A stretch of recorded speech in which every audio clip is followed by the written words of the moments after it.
Salam, jemaat yang dikasihi oleh Tuhan.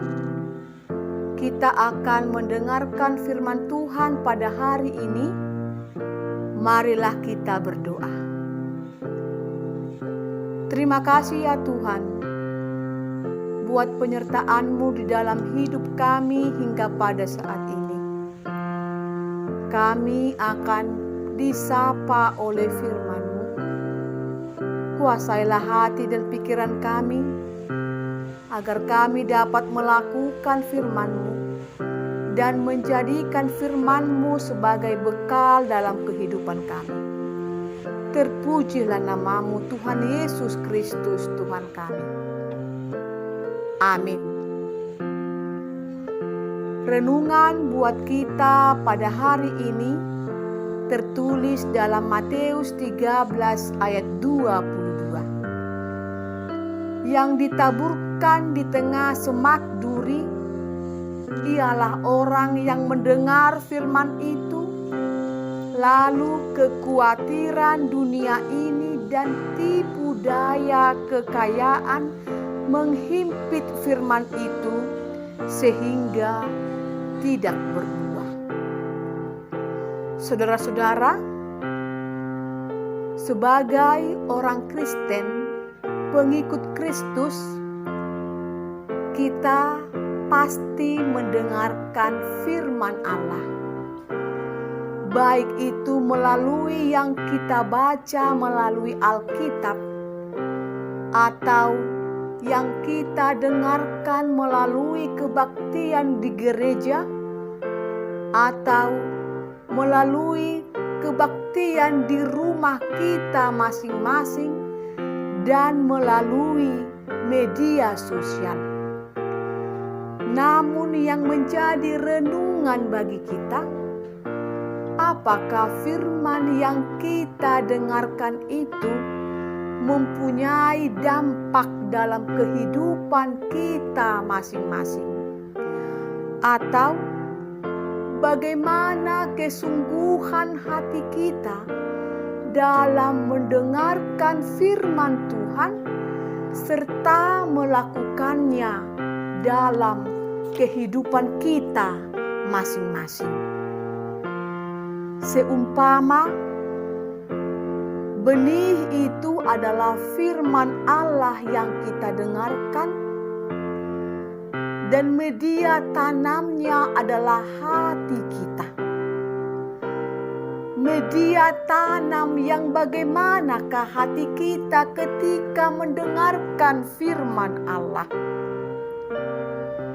Janganlah kiranya firman Tuhan yang kita dengar seperti ditaburkan di semak duri, lalu kekhawatiran dan tipu daya kekayaan menghimpit firman itu sehingga tidak berbuah. Dihimpit oleh kekhawatiran, artinya kekhawatiran itulah yang menguasai hati dan yang menguasai hidup kita.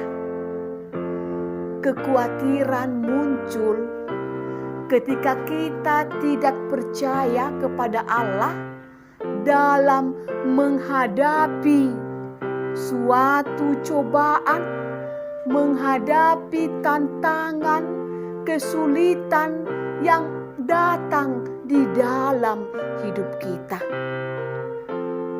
Banyak kekhawatiran yang ada di dalam hidup kita.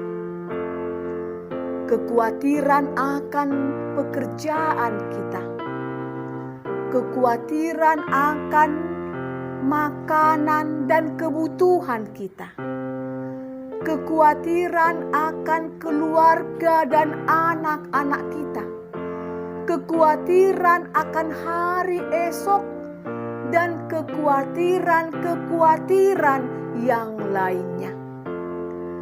Tetapi firman Tuhan berkata dalam Matius 6 ayat 31 sampai ayat 32.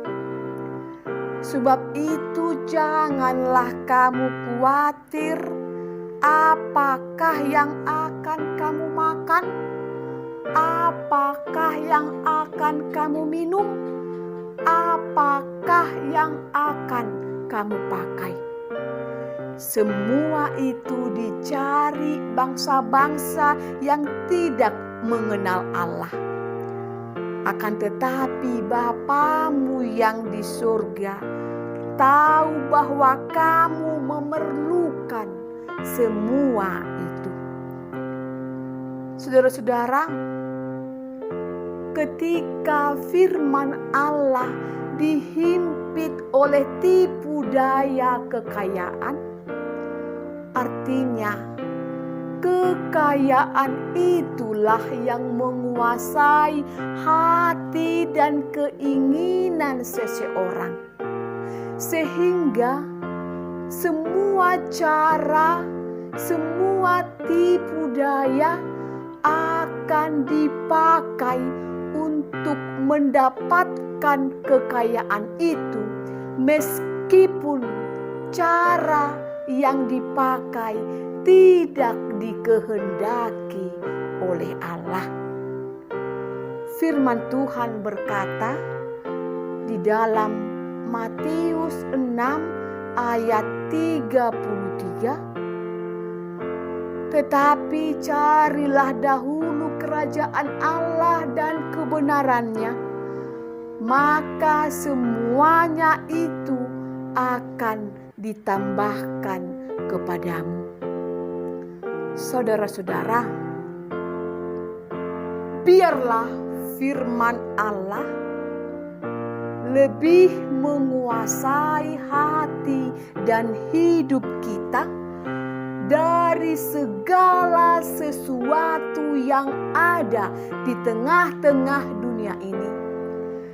Biarlah firman Allah yang lebih berkuasa di dalam hati dan hidup kita. Sehingga dengan demikian firman Allah akan bertumbuh dan berbuah dalam hidup kita, yang dapat dilihat dan yang dapat dirasakan oleh orang lain. Jika firman Allah sudah berbuah di dalam hidup kita, maka Yesus Kristus Tuhan kita akan semakin dipermuliakan di tengah-tengah dunia ini. Amin. Marilah kita berdoa. Terima kasih ya Tuhan. Kami puji dan kami muliakan nama-Mu. Jika kami Tuhan melakukan kehendak-Mu, jika firman-Mu berbuah dalam kehidupan kami. Berkati seluruh jemaat-Mu di dalam melakukan aktivitasnya, di dalam pekerjaannya, sehingga pekerjaannya Tuhan menjadi berkat di dalam kehidupan jemaat-Mu masing-masing. Berkati jemaat-Mu yang sedang mengalami kesulitan, baik melalui sakit penyakit maupun melalui tantangan yang ada dalam kehidupan mereka. Tuhanlah yang memberikan kesembuhan kepada jemaat-Mu yang sedang mengalami sakit. Tuhanlah yang memberikan kekuatan kepada jemaat-Mu yang sedang mengalami pergumulan di tengah-tengah hidupnya. Tuhan Yesus, berkatilah kehidupan jemaat-Mu. Jika sedang mencari pekerjaan, Tuhanlah yang menunjukkan. Yang sedang mencari pendamping hidupnya, Tuhanlah yang menunjukkan sesuai dengan kehendak Tuhan. anak-anak-Mu dalam pendidikannya. Berikan hikmat dan kebijaksanaan. Jemaat-Mu ya Tuhan, yang sedang merindukan keturunan, berkat keturunan daripada Tuhan. Tuhanlah yang memberikan kepada jemaat-Mu yang berkeluarga, agar mereka memperoleh keturunan daripada-Mu ya Tuhan. Berikan anak-anak yang sehat kepada keluarga mereka, agar mereka dapat merasakan sukacita daripada Tuhan. Tuhan Yesus Kristus Tuhan kami, berikanlah kekuatan kepada kami untuk berjalan seturut dengan kehendak Tuhan. Amin.